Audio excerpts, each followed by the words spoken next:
धुन का पक्का विक्रमार्क पुनः पेड़ के पास चला गया। पेड़ पर से उसने शव को उतारा और अपने कंधे पर डाल लिया। फिर वह यथावत मौन धारण कर श्मशान की ओर अग्रसर होने लगा। तब शव के अंदर से बेताल बोला, राजन, तुम में अपार सहन शक्ति है।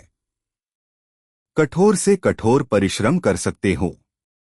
जो चाहते हो उसे प्राप्त करने की तुम में दृढ़ संकल्प शक्ति है। तुम्हारे इन सद्गुणों की दाद दिए बिना मैं नहीं रह सकता। फिर भी एक संदेह है जो मुझे खाए जा रहा है। उन गुणों के समान ही तार्किक बुद्धि और छलकपट करने वाले धोखेबाजों को देखते ही परख लेने की तीक्ष्ण दृष्टि क्या तुम में है? कुछ लोग परिस्थितियों के संयोग से या भाग्य के बल पर धरती से उठकर आकाश तक पहुंच जाते हैं और स्वर्ग का आनंद लूटते हैं। यह लौकिक सूत्र केवल मानवों के लिए ही लागू नहीं होता, बल्कि दानवों के लिए भी लागू होता है। कुछ लोग तार्किक बुद्धि, ज्ञान और अनुभव को भुला देते हैं और द्वार तक आए भाग्य और सुअवसर को अपने हाथों से निकल जाने देते हैं। तुम्हें सचेत करने और भविष्य में सावधानी बरतने के लिए दीर्घबाहु नामक एक दानव की कथा सुनाता हूँ, जिससे मार्ग की थकावट दूर हो सके। इतना कहकर दानव यों कहानी सुनाने लगा है। बहुत पहले की बात है। कुंतल राज्य में एक वृद्ध पुरोहित रहता था। उसका नाम शंकर शास्त्री था। एक बार वह किसी दूरस्थ गांव में एक धनी यजमान के घर एक धार्मिक अनुष्ठान कराने गया। अनुष्ठान की समाप्ति के बाद दक्षिणा में मूल्यवान वस्तुओं की भेंट लेकर वह वापस आ रहा था। जल्दी घर पहुंचने के लिए उसने जंगल से होकर गांव तक जाने वाली पगडंडी पकड़ ली। कुछ दूर चलने के बाद वह घने जंगलों से ढकी एक पहाड़ी के पास से जाने लगा। पहाड़ी की एक गुफा में एक दानव रहता था। वह हर रोज गुफा के द्वार पर बैठकर अपने भोजन का इंतजार करता था। कई दिनों से भोजन नहीं मिलने के कारण यह बहुत भूखा था। दूर से शंकर शास्त्री को आते देख उसकी बाँछें खिल गईं।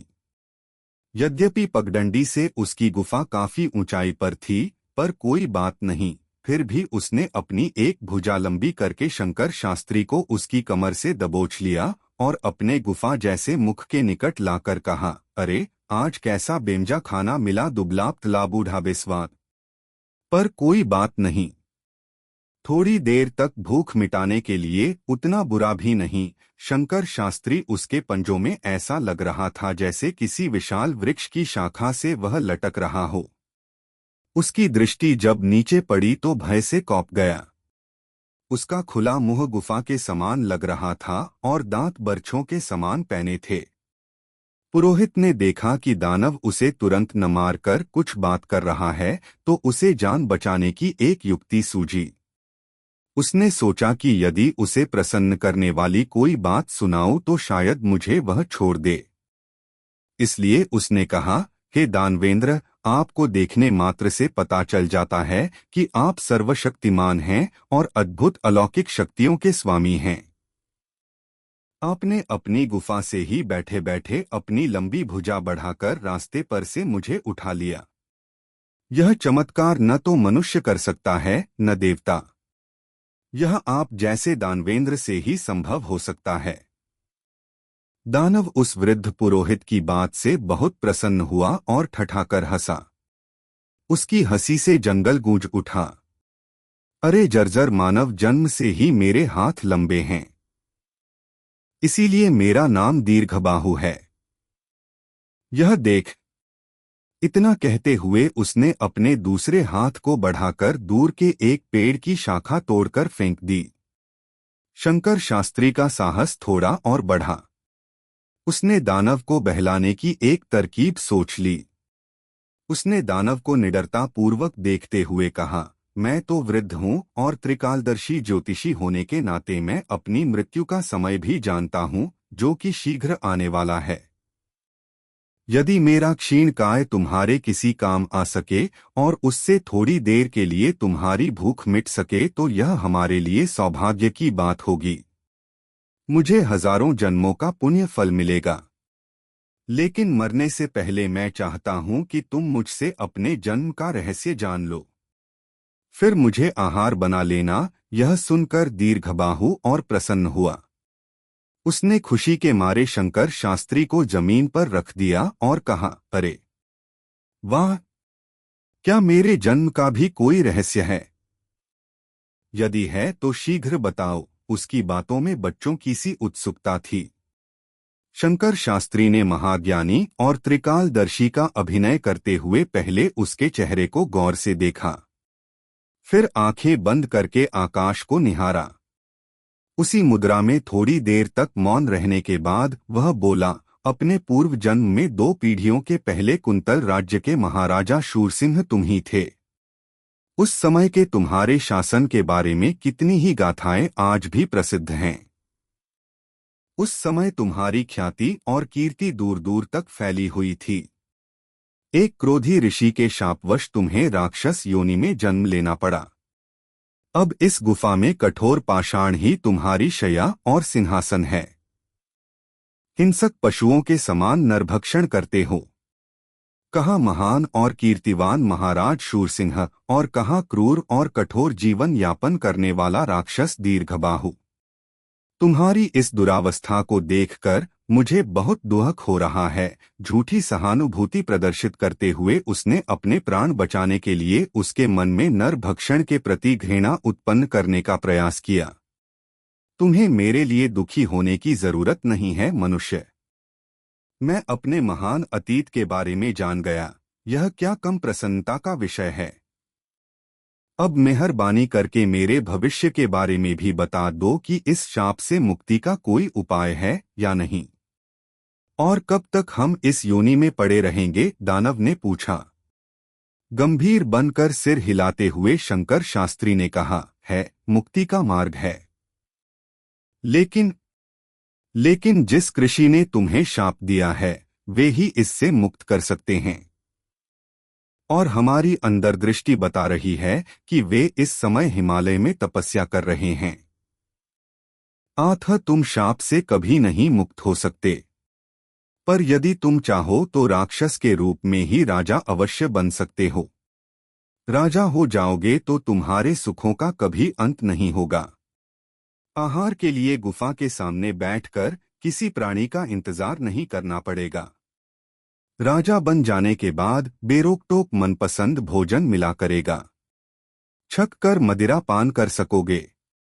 पहनने के लिए इत्र से तर रेशमी वस्त्र और स्वर्ण अलंकार मिलेंगे, और तुम्हारी सेवा के लिए अनगिनत नौकर चाकर हर वक्त तैयार रहेंगे।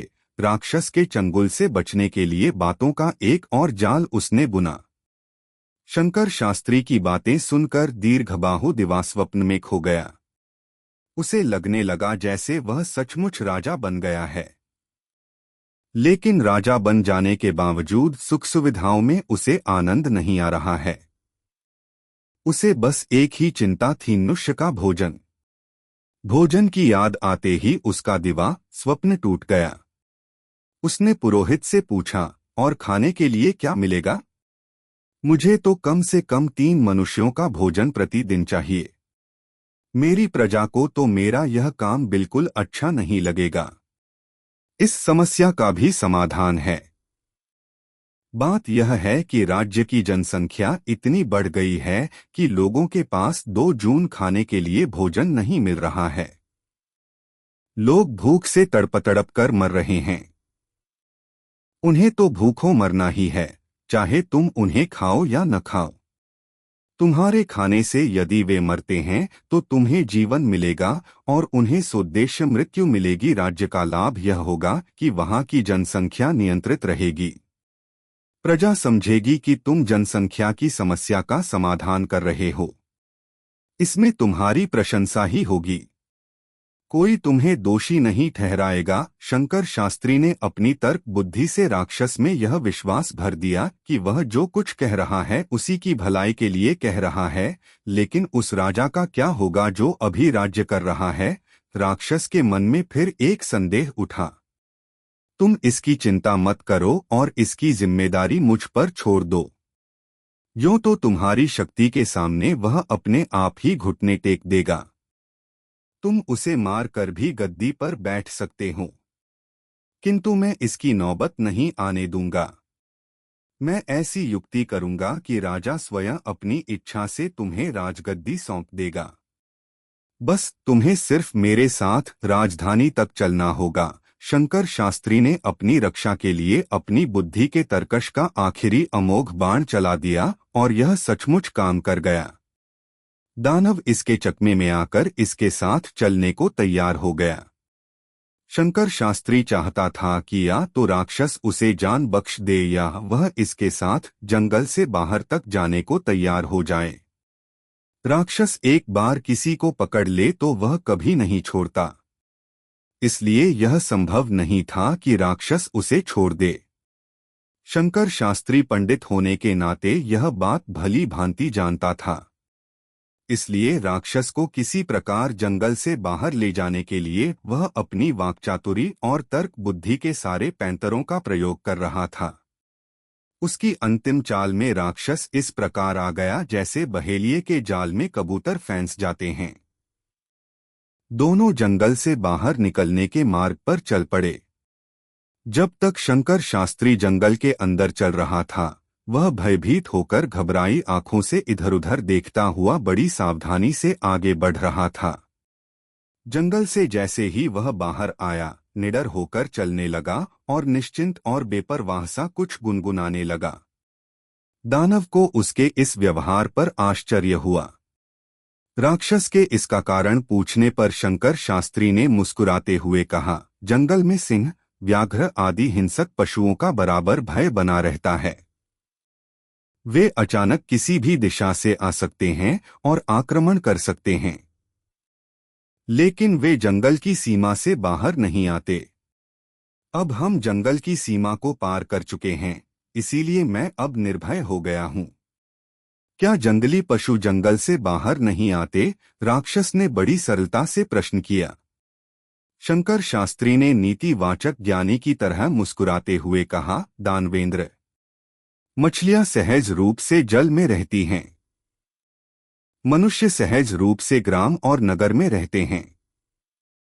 उसी प्रकार सिंह, व्याघ्र, भेड़िए आदि जंगली पशु जंगल में ही निरापद अनुभव करते हैं। यदि वे ग्रामों या नगरों में आ जाएं, तो मनुष्य उन्हें घेर कर मार डालते हैं। उसी प्रकार यदि मनुष्य जंगल में चले जाएं, तो हिंसक पशु उन्हें मारकर खा जाते हैं। इस कारण प्रकृति ने जिसके लिए जो स्थान बनाया है, वहीं रहना चाहिए। यही सृष्टि का धर्म है। जंगल पार करने के बाद थोड़ी दूर तक और जाने पर एक नदी के किनारे एक गुरुकुल आश्रम मिला। वहां कुछ विद्यार्थी व्यायाम कर रहे थे और कुछ धनुर्विद्या का अभ्यास कर रहे थे। कुछ छात्र खड्ग और कुछ भाले का अभ्यास कर रहे थे।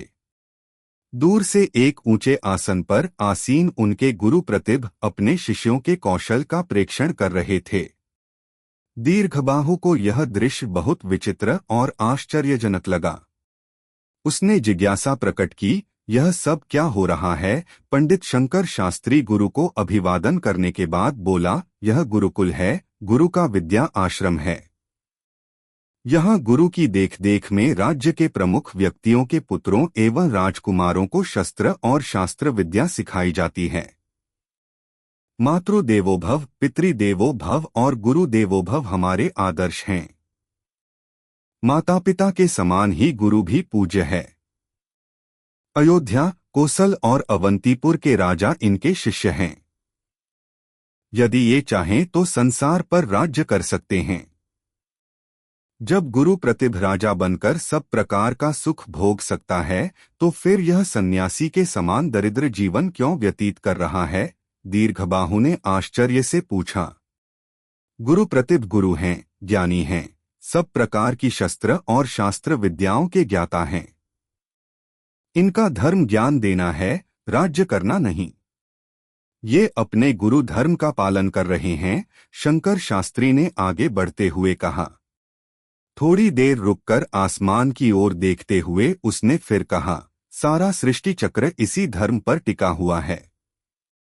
सूर्य, बादल, पवन सभी अपने अपने। तभी दीर्घबाहु शंकर शास्त्री की बात सुनते सुनते अचानक पीछे मुड़कर जंगल की ओर तेजी से चल पड़ा।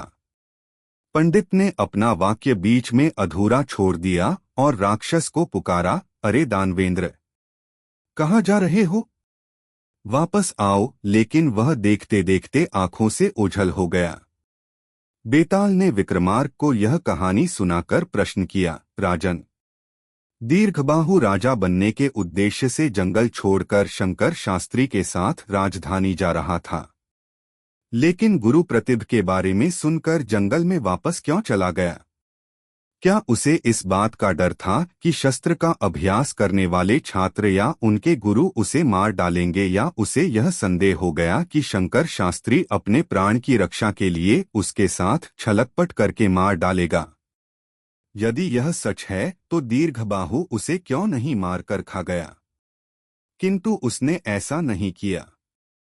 यदि इन प्रश्नों के उत्तर जानते हुए भी चुप रहोगे तो तुम्हारे सिर के टुकड़े हो जाएंगे। विक्रमार्क ने अपना मौन भंग करते हुए कहा, दीर्घबाहु के प्रश्नों का उत्तर देते समय शंकर शास्त्री जिस प्रकार अपनी तर्क बुद्धि से धर्म की प्रकृति समझा रहे थे, उससे उसे अपने धर्म का संकेत मिल गया। जब उसे वह पता चला कि वन्य पशु का धर्म वन में रहना है, मनुष्य का स्वाभाविक धर्म ग्राम और नगर में रहना है, गुरु का धर्म शिष्य को ज्ञान देना है, तो राक्षस का धर्म भी जंगल और गुफा का जीवन होना चाहिए, राजा का जीवन नहीं। राजा बनने की उसकी इच्छा राक्षस धर्म के विरुद्ध है। जैसे ही उसे अपने धर्म का बोध हुआ, वह तुरंत जंगल की अपनी गुफा में लौट गया। राजा विक्रमार्क के मौन भंग में सफल वेताल शव सहित अदृश्य हो गया और पुनः पेड़ पर जा बैठा।